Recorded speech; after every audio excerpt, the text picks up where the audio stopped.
But we all have to try and manage risk.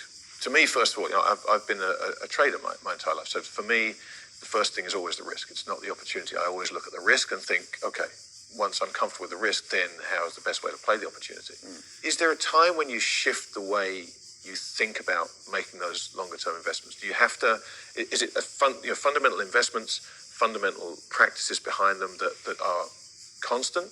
Or do you find that when you get to certain points in the cycles that you follow so closely, you have to shift the way you assess risk and opportunity? Well, remember what I said, aggressive, defensive. Yeah. So sometimes... So it's just that. Yeah, sometimes. But it's often a bottom-up thing. See, because it's not like, well, you find a bunch of investments and sometimes you decide to go heavy and sometimes you decide to go light. What it is that sometimes you find a lot of great investments and they tell you that this is a time to load up the boat. And sometimes you can't find any bargains and they tell you this is a time to be defensive. So it's not an independent decision, you see. Now, a lot of people make that decision top down.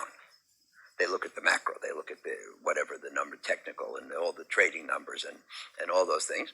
And I look at the mood of the environment. I look at how people are acting and thinking and talking, and that tells me also whether I should be aggressive or defensive, as I described in 05-06. But it also comes through in the investments. You find things that you say, well, I think that's half what it should be. I'm going to load up the boat. So you turn aggressive.